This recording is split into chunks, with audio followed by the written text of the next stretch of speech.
अस्सलामुअलैकुम dear students. तो I hope you will be fine with the blessing of Allah. तो देखें, हमने जो यूनिट 6 स्टार्ट किया था, सबसे पहले उसमें सीरीज़ और सीक्वेंस के बारे में पढ़ा। फिर हमने अर्थमेटिक प्रोग्रेशन के बारे में पढ़ा, अर्थमेटिक मीन के बारे में पढ़ा। फिर नेक्स्ट हमने ज्योमेट्रिक प्रोग्रेशन के बारे में पढ़ा कि होता क्या, उसका nth टर्म क्या होती है और उसको किस तरह से उसके क्वेश्चंस को सोल्व करते हैं। तो आज जो हमने टॉपिक करना है वो ज्योमेट्रिक मीन्स है। ठीक है, तो चलें स्टार्ट करते हैं। बिस्मिल्लाहिर्रहमानिर्रहीम। A number g is said to be a geometric mean between two numbers a and b if a, capital G, b are in, ठीक है, in geometric progression. Therefore g over a is equal to b over g। Imply कर रहा है ये g cross multiplication g square is equal to A B. और यहाँ से जब इनका स्क्वायर रूट लेंगे तो ये स्क्वायर रूट से कैंसिल हो जाएगा और प्लस माइनस स्क्वायर रूट ए बी आ जाएगा। तो ये ज्योमेट्रिक मीन का आप एक तरह से फॉर्मूला है। ठीक है, उसके बाद यहाँ देखें, an geometric mean between two given numbers. The n number g1 g2 up to gn are called n geometric means between a and b if a, g1 g2 g3 up to n, b are in geometric progression. तो इसको किस तरह लिखते हैं, वही सारा काम है जिस तरह हम अर्थमेटिक प्रोग्रेशन में लिखते थे। ठीक है, अर्थमेटिक प्रोग्रेशन में लिखते थे ना, a, बीच में a1 a2 उसकी टर्म्स आ जाती थी अर्थमेटिक की, और फिर फिर small b are in AP हम वहाँ लिखते थे। तो यहाँ सिर्फ g1 g2 आ जाएगा। g1 का मतलब है ज्योमेट्रिक। ठीक है, thus we have b is equal to a r n plus 2 into. अब ये वो उसकी जिस तरह हमने पीछे यूज़ किया था ना, ये जिस तरह हमने यूज़ किया था ना, A N is equal to a1 r n minus 1, इसी तरह अब यहाँ b is equal to a r की पावर n प्लस 2 माइनस 1 इसको यूज़ करना है। तो इसको सोल्व करके r n 2 minus 1 n plus 1 is equal to b। तो इस एक्सरसाइज में हमने इसको सोल्व करना है, b is equal to a r की पावर n प्लस 1। अब यहाँ से r की वैल्यू अगर हम निकालना चाहें तो b ओवर a और इसका होल आ जाएगा 1 ओवर n प्लस 1। ठीक है, बी ए पहले इस ए इधर आके मल्टीप्लाई होगा और फिर उसका होल और 1 ओवर। ठीक है, तो उसके बाद g1 देखें, इस तरह g1 किसके इक्वल है, A R, g2 A R square, g3 A R cube, और इनमें ए आर की जगह पे बस उसकी पुटिंग्स की हैं, और ये gn इसके इक्वल आ जाएगा। अब नोट देखें, g1 g2 up to gn is equal to किसके इक्वल है, an b ओवर a इसकी होल पावर ये। ठीक है, तो ये MCQs ऑब्जेक्टिव वगैरह में पूछ लेते हैं एग्जाम में, तो ये आप देख लीजिएगा ये बॉक्स नोट। उसके बाद example 1, find the geometric mean between 4 and 16। 4 and 16 के दरमियान here a is equal to 4 है, b हमारे पास 16 है। देयरफॉर हम इजीली निकाल सकते हैं g is equal to plus minus square root A b होता है। तो plus minus square root a 4 plus b 16 और यहाँ प्लस माइनस 8 आ गया। तो ये इसका आंसर है। क्वेश्चन नंबर एग्जाम्पल, उसके बाद नेक्स्ट एग्जाम्पल 2 देखें, insert 3 geometric mean between 2 and 1/2। Solution देखें, let g1 g2 g3 be 3 geometric means between 2 and 1/2। दस 2, अब ये a है स्मॉल a, ठीक है, और ये b है, तो बीच में कितने ज्योमेट्रिक मीन हमने फाइंड आउट करने हैं, 3। तो वो 3 हमने g1 g2 g3 बीच में रख दिया, और b वाली टर्म कौन सी है, 1/2, और वो 1/2 r इन gp। देन a1 क्या है, 2, a5 क्या है, 1/5, और n यहाँ कितना है, n, ये टोटली कितनी टर्म्स बनी, 5, तो n 5 हो गया। अब an इज इक्वल टू वही nth टर्म है ज्योमेट्रिक प्रोग्रेशन की, an is equal to a1 r n minus 1 we have. अब इस n की जगह पे हम n 5 पुट कर देंगे, तो इसमें पुटिंग्स की, तो a5 is equal to a1 r की पावर n माइनस 1, जो कि क्या हुआ, 5 minus 1 4। Now substituting the values of a5 and a4 in 1। अब इनकी वैल्यूज़ को किस में पुट कर दो, इस इक्वेशन 1 में, इसमें, तो वो हम पुट कर देंगे a5 और a1 की वैल्यू। अब a5 की वैल्यू क्या है, 1/2, a1 की वैल्यू 2, तो इसमें पुट किए a4 is equal to 1/4, taking square root of 2। अब इस 2 का स्क्वायर रूट करना है, वी गेट, तो r square is equal to plus minus 1/2 आ गया। So we have r square is equal to 1/2, इधर से एक दफ़ा पॉजिटिव के साथ और एक दफ़ा r square is equal to minus 1/2। अब यहाँ से इस -1 की जगह मैं एयोटा स्क्वायर लिख सकती हूँ?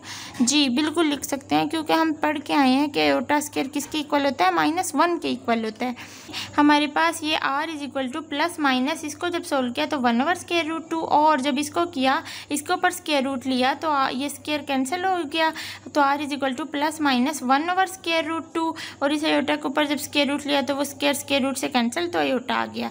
अब उसके बाद देखें, अब यहाँ हमारे पास r की 4 वैल्यूज़ आई हैं, तो जब r 1/√2 होगा plus 1/√2, then g1 g2 g3 की वैल्यूज़ आप फाइंड आउट कर लेंगे। g1 किसके इक्वल होता है? a1 r के इक्वल। ये देखें यहाँ आपको मैंने बताया g1 a r के, g2 a r स्क्वायर के, इसी तरह g3 g4। तो यहाँ आपने g1 is equal to a क्या है? 2, और r क्या है हमारे पास? प्लस 1/√2, और इसकी पावर ऊपर 1 थी। उसके बाद g2 इसी तरह a r का स्क्वायर, g3 इसी तरह जब r -1/√2 होगा तब आपने फाइंड आउट कर लेनी है। इसी तरह जब r is equal to plus -1/√2 aorta होगा तो तब आपने g1 g2 g3 की वैल्यूज़ इस तरह से निकाल लेनी है। नेक्स्ट आप देखें एग्जाम्पल 3 देखें, if a b c and d are in geometric progression show that a plus b comma b plus c comma c plus d are in geometric progression. तो देखें solution since a b c are in geometric progression therefore, तो इनको हम किस तरह लिख सकते हैं? ये देखें, इनको इस तरह लिखते हैं ना, b/a is equal to c/a। यहाँ से हमारे पास b/a is equal to c/b। तो यहाँ से देखें b square is equal to ac आया ना क्रॉस मल्टीप्लिकेशन, तो ये टर्म आ गई, इक्वेशन 1 आ गया। आल्सो बी सी डी भी हैं ज्योमेट्रिक प्रोग्रेशन में, सो वी हैव, इनको भी हम इस तरह लिख सकते हैं c/b is equal to d/c। तो c स्क्वायर किसके इक्वल आ गया? b d के इक्वल। अब मल्टीप्लाइंग करवाएंगे बोथ साइड ऑफ इस इक्वेशन 2 को, किससे? b से। जी यहाँ मल्टीप्लाई करवा दिया b स्क्वायर से, दोनों b से खाली मल्टीप्लाई करवा दिया, तो हमारे पास ये टर्म आ गई। अब हमने b से क्यों मल्टीप्लाई करवाया? क्योंकि ताकि हमारे पास b स्क्वायर बन जाए, इस b से मल्टीप्लाई करवा के b स्क्वायर बन जाएगा, और फिर इस b स्क्वायर की जगह पे हम ये वैल्यू पुट कर सकें ac। ठीक है, तो यहाँ देखिए b स्क्वायर से मल्टीप्लाई करवा के ये चीज़ आ गया, b स्क्वायर की जगह ac पुट कर दिया यहाँ से, और ख़ाली ये d ऐसे के ऐसे ही इज़ इक्वल टू b, और ये c स्क्वायर वैसे ही आ गया। उसके बाद ad is equal to bc आ गया, क्योंकि ये c इस c के स्क्वायर से कैंसिल हो गया, तो ad is equal to bc आ गया। इसको इक्वेशन 3 का नाम दे दिया। अब ad, अब इन दोनों साइड्स पे ऐड कर दिया bc, तो ad plus bc is equal to bc plus bc। ठीक है, हमने अपने से किया। उसके बाद नेक्स्ट स्टेप में देखें ad प्लस bc, तो ये ऐसे ही रहा, प्लस इन दोनों को ऐड करके ये लिख दिया। अब ऐड कर दिया 1, 2 और इक्वेशन 4 को, तो जब तीनों इक्वेशन की लेफ्ट हैंड साइड को लेफ्ट में ऐड करना है, देखें 1 की लेफ्ट हैंड साइड में क्या है? ac प्लस सेकंड की लेफ्ट हैंड bd, ठीक है, ac प्लस bd। उसके बाद फोर्थ इक्वेशन की left hand ad plus bc, तो plus ad plus bc is equal to, फिर राइट हैंड साइड को भी इसी तरह b square plus c square और प्लस 2bc, तो इस तरह से।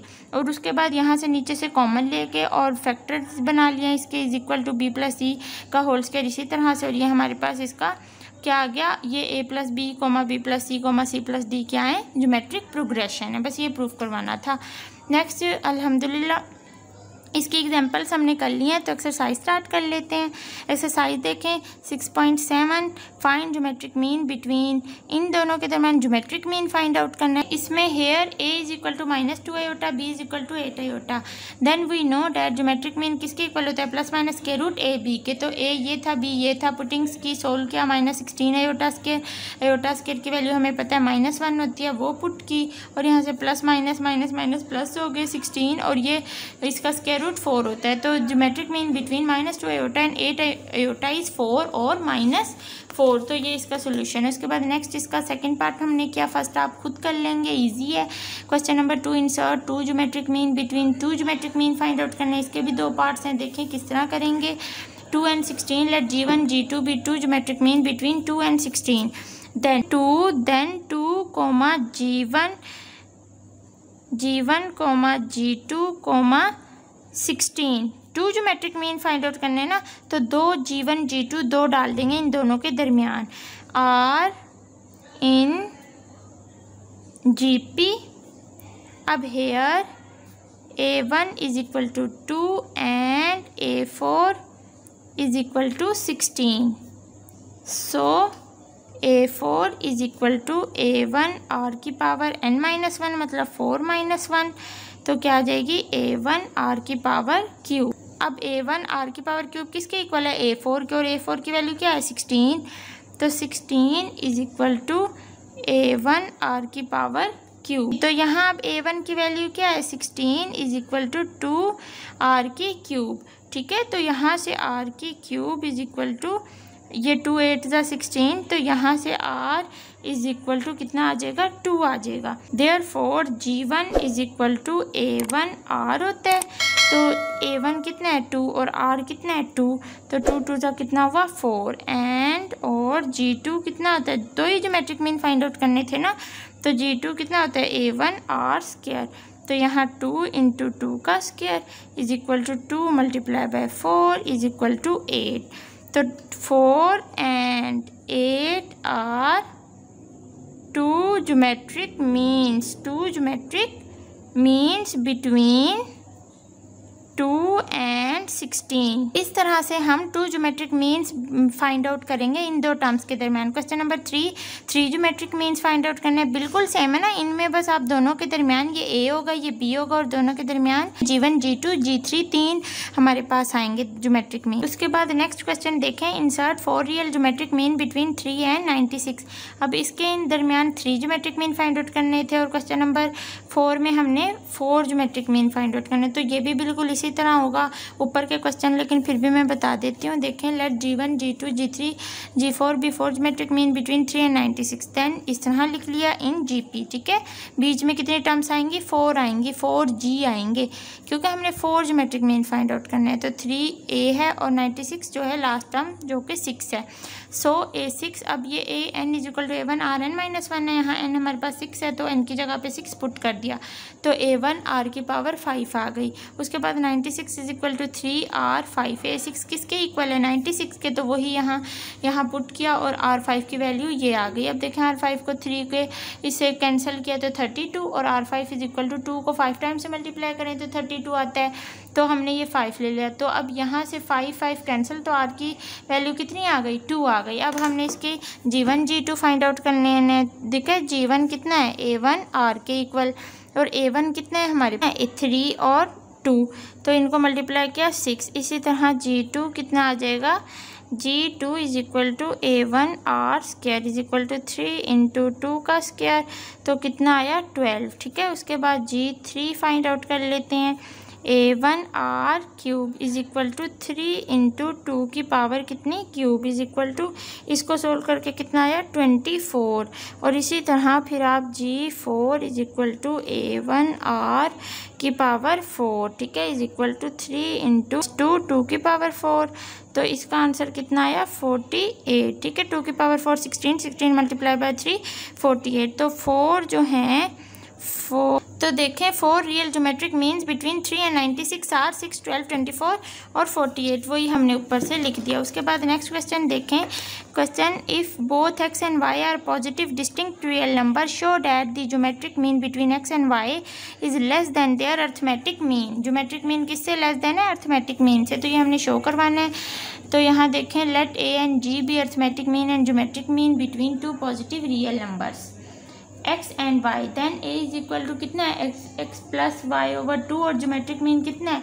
प्लस माइनस के रूट एक्स वाई। तो ये उनके जस्ट उनकी फार्मूले लिखे हैं हमने। तो जी क्वेश्चन में हमें क्या कह रहे हैं? ज्योमेट्रिक मीन लेस देन होना चाहिए अर्थमेटिक मीन से, तो वो अब हम यहाँ करवाएंगे प्रूफ के क्या वाकई लेस देन है। सबसे पहले 2 इधर जाके इससे मल्टीप्लाई होगा, तो क्या हो जाएगा? Plus minus 2 square root x y is less than हो जाएगा x प्लस वाई। ठीक है, तो ये टर्म आ गया। उसके बाद अब यहाँ ज़ीरो रह जाएगा, और ये जब इस साइड पे चला जाएगा तो x प्लस वाई इस साइड पे जब आएगा तो माइनस प्लस हो जाएगा, तो 2 स्क्वायर रूट एक्स वाई इस साइड पे आ गया। अब देखें, इनको मैं इस तरह लिख सकती हूँ, इस x के ऊपर मैं स्क्वायर रूट भी डाल दूँ और इसका होल स्क्वायर भी ले लूँ। इसी तरह y के ऊपर मैं स्क्वायर रूट भी डाल दूँ और इसका होल स्क्वायर भी ले लूँ, क्योंकि ये स्क्वायर रूट से कैंसिल हो जाएगा, तो फिर से x और y बचेंगे। तो इसी तरह सिर्फ मैंने ये फार्मूला बनाना था, इसलिए मैं इस तरह लिख रही हूँ माइनस प्लस 2, और इनको मैं सेपरेट करके लिख देती हूँ स्क्वायर रूट एक्स और स्क्वायर रूट वाई। तो अब यहाँ देखें 0 is less than square root x plus minus square root y का होल स्क्वायर। ठीक है, स्क्वायर रूट y का होल स्क्वायर बन नहीं रहा तो ये बन रहा है इधर। तो इस तरह से बस इतना सा हमने सोल्व करना था इसको। तो यहाँ से देखें क्या लिखेंगे, which is true because square root x minus plus square root y are non zero numbers then and the square of real numbers are always positive. ठीक है, रियल नंबर का स्क्वायर लें तो वो हमेशा क्या होता है, पॉजिटिव होता है। तो 10 ज्योमेट्रिक मीन हमेशा लेस देन होता है अर्थमेटिक मीन से। तो उसके बाद ये नेक्स्ट क्वेश्चन देखें, नेक्स्ट क्वेश्चन नंबर 6 देखें, for what value of n an plus bn over this term is the positive geometric mean between a and. Question number 6 को देखें, solution is geometric mean this term is geometric mean between a and b if, अगर ये term किसके equal होगी, geometric mean के equal होगा। Geometric mean किसके इक्वल होता है, स्क्वायर रूट ए बी के। तो यहाँ से अब इसकी क्रॉस मल्टीप्लिकेशन, इसके नीचे 1 है ना, तो 1 इससे मल्टीप्लाई हुआ तो वही टर्म आई इज इक्वल टू, इसको इससे मल्टीप्लाई करवाया ये आया। अब स्क्वायर रूट की क्या होती है वैल्यू 1/2, तो इस पे लहदा ए की पावर 1/2 बी की पावर 1/, इन पे पहले लहदा स्क्वायर रूट अप्लाई किया, फिर इसको पावर की फॉर्म में लिख दिया, एक्सपोनेंशियल की फॉर्म में लिख दिया। ठीक है, तो उसके बाद इन ये वाली टर्म इसी तरह रही। नेक्स्ट स्टेप में क्या किया, इनको अंदर मल्टीप्लाई करवा दिया, इस सारी टर्म को इससे, फिर प्लस इस सारी टर्म को इससे मल्टीप्लाई करवा दिया। अब यहाँ देखें ए की जब सेम पावर बेस सेम हो और दो मल्टीप्लाई हो रही हो तो उनकी पावर्स आपस में ऐड होती हैं। तो यहाँ से क्या हो जाएगा, n-1 ओवर डिवाइड में 1/2, तो डिवाइड 2 और b की पावर 1/2 इसी तरह, प्लस इसी तरह a की पावर 1/2। यहाँ से भी बेस सेम है, पावर डिफरेंट है तो वैल्यूज़ आपस में ऐड होती हैं। तो चूँकि यहाँ 1/2 है तो n-1 डिवाइड 2 हो जाएगा। और उसके बाद देख, तो यहाँ से देखें अब जो ये an है ना, ये इसी साइड पे रहा और ये वाली टर्म इस साइड पे आके इससे माइनस होगी, an माइनस और this term is equal to, अब ये टर्म इसी साइड पे रही, ये प्लस b इस साइड पे जाके माइनस bn हो गया। जब एक टर्म दूसरी साइड पे जाती है तो वो साइन चेंज करती है। उसके बाद a की पावर n-1/2 कॉमन ले लिया, a की पावर 1/2 माइनस b की पावर 1/2 यहाँ से बचा। ठीक है, कॉमन लेके जब आप इसको अंदर मल्टीप्लाई करवाएंगे ना बारी बारी तो यही टर्म बचेगी। तो उस हिसाब से हमने सोच के उस तरीके से हमने कॉमन निकाला, ये कॉमन निकाला तो इसकी पावर हमने 1/2 कर दी और माइनस, तो इस तरह से। इसी तरह इस साइड पे b की पावर n-1/2 कॉमन निकाला तो a की पावर 1/2 माइनस b की पावर 1/2। तो ये टर्म जब इसको अंदर मल्टीप्लाई करवाएंगे तो खाली bn बचे। नेक्स्ट यहाँ से देख लें, a की पावर 1/2 माइनस b की पावर 1/2 किसके इक्वल है, नॉट इक्वल टू है 0 के। ठीक है, जो अंदर वाली टर्म अब दोनों की सेम बनी ना, ये सेम बनी, तो इसमें अब ये नॉट इक्वल टू है 0। सो a की पावर जो दूसरी टर्म है उसको इक्वल रख लिया और इनको डिवाइड कर दिया, तो इनमें दोनों की सेम है तो a ओवर b की होल आ जाएगी माइनस 1/2, तो a ओवर b की पावर 0 भी होती है। विच गिव्स, तो ये क्या कह दे रही है, यहाँ से ये कैंसिल हो जाएंगे तो n-1/2 किसके इक्वल आ जाएगा, 0 के इक्वल आ जाएगा। क्या इम्प्लाई कर रहे हैं, यहाँ से इनकी वैल्यू क्या आ जाएगी, 1/2 आ जाएगी। उसके बाद इस तरह से सोल्व हो गया। क्वेश्चन नंबर 7 देखें, the arithmetic mean of 2 positive integral numbers exceeds their positive geometric mean by 2 and their sum is 20, find the number. अब arithmetic mean 2 positive integral numbers का अर्थमेटिक मीन क्या एक्सीड कर रहा है there geometric means by, और उनका सम किसके equal है, 20। तो नंबर फाइंड आउट करना है। तो देखें, let a and b B 2 integral numbers then by given condition a plus b 2 according to condition. ठीक है, तो ये according to second condition a plus b over 2 is equal to जो geometric mean by 2, ठीक है, square root a b plus put a plus b is equal to 20। जो ये थी ना इक्वेशन 1, इधर से a प्लस b की वैल्यू 20 इस इक्वेशन 2 में पुट कर दी, तो हमारे पास यहाँ 20 over 2 is equal to square root a b plus b, square root A B plus 2। अब स्क्वायर रूट ए बी प्लस 2 किस तरह, प्लस 2 इज इक्वल टू 2 10 20, तो ये चीज़। उसके बाद इसको सोल्व कर लिया, 10 - 2 8। अब यहाँ से इसका स्क्वायर लिया तो square root cancel, A B is equal to 64, B की वैल्यू निकाल लेनी है 64 ओवर ए। अब बी की वैल्यू हमने क्यों निकाली, ताकि हम इस बी की वैल्यू को इस इक्वेशन 1 में पुट करके बी की जगह पे ए की भी निकाल सकें। यहाँ से आप ए की भी वैल्यू निकाल सकते थे, उसको आप यहाँ पुट करते तो बी की वैल्यू निकल निकलती, ठीक है। तो यहाँ से बी की निकाल ली, तो यहाँ से ए स्क्वायर जो है वो जब उसमें पुट की तो यहाँ से जब एलसीएम लिया तो ए स्क्वायर यहाँ ए स्क्वायर बन गया प्लस 64, इसी तरह इज इक्वल टू 20 ए। तो जब 20 इस साइड पे है तो -20 और प्लस 64 इज इक्वल टू 0। अब इस पर क्वाड्रेटिक फार्मूला अप्लाई किया, ए की वैल्यू जो कि आपको आता है, ए की वैल्यू यहाँ से 2, यहाँ से ए की वैल्यू हमारे पास 2 आ गई, 16 और 4। अब जब ए की वैल्यू 16 थी देन बी की वैल्यू क्या होगी, और जब ए की वैल्यू 4 थी देन बी की वैल्यू क्या होगी। तो रिक्वायर्ड नंबर हमारे पास वो चारों बन जाएंगी जो आएंगी। और बी की वैल्यू कहाँ से फाइंड आउट करनी है, यहाँ से इस इक्वेशन 2 में पुट करके फाइंड आउट कर सकते हैं, 1 में पुट करके फाइंड आउट कर सकते हैं ए की वैल्यू। नेक्स्ट हमारे पास last question number 8, the arithmetic mean between two numbers in 5 and their positive geometric mean is 4, find the numbers. जी क्वेश्चन नंबर 8 देखें, arithmetic mean is 5 and geometric mean is 4, find the number. Let a and b be two required number by given condition. 2 number ही है ना हमारे पास, तो a plus b over 2। Arithmetic mean इसी तरह फाइंड आउट करते हैं, इज इक्वल टू 5, और ज्योमेट्रिक मीन किस तरह करते हैं, square root A B is equal to 4 जो कि नंबर दिया हुआ है। तो a plus B is equal to 2 5 10, equation 1। A B is equal to इसका स्क्वायर लिया 16, बी की वैल्यू 16 ओवर ए आ जी। तो अब पुट कर दिया b is equal to 16 over a in 1 में, क्यों पुट किया, ताकि हम a की वैल्यू निकाल सकें। तो a plus 16 over a is equal to 10। तो इसको जब सिंप्लीफाई किया तो यहाँ से इसके एलसीएम लेके -10 a plus 16 is equal to 0। अब यहाँ से a की वैल्यू आप निकाल सकते हैं क्वाड्रेटिक से। तो ये देखें मैं क्वाड्रेटिक लगा रही हूँ, 100 माइनस इसको 4ac 64 आ गया ओवर 2a तो 1 है, तो यहाँ से 10 plus minus square root 36 over 2 आ गया is equal to 10 plus minus 6 over 2। अब यहाँ से देखें a की वैल्यू 2 आई, a की वैल्यू 8 आ गई, और a की वैल्यू 10 माइनस 6 4 डिवाइड 2 2, तो a की वैल्यू 2 आ गई।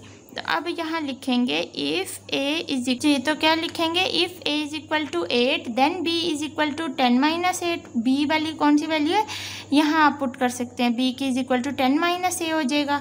तो यहाँ से b की वैल्यू 2 आ गई, एंड इफ जब a की वैल्यू 2 होगी तो देन हमारे पास b की वैल्यू क्या होगी, 8। तो इस b की वैल्यू को निकालने के लिए हम आप इक्वेशन 1 2 किसी में भी पुट कर सकते हैं। तो रिक्वायर्ड नंबर हमारे पास ये बने। तो अल्हम्दुलिल्लाह हमारी एक्सरसाइज 6.7 कंप्लीट हो गई है। बहुत ईजी एक्सरसाइज है, सिर्फ समझने की बात है ज्योमेट्रिक मीन, ज्योमेट्रिक प्रोग्रेशन क्या होता है, इनके क्वेश्चंस को किस तरह सॉल्व करते हैं, क्वेश्चन में जो क्वेश्चन दिया होता है उसको किस तरह समझना है, ये सब आपने सीखा। तो अब आप इसको अच्छे तरीके से कर लीजिएगा। अपना बहुत सा ख्याल रखिए, दुआओं में याद रखिए। अल्लाह हाफिज़।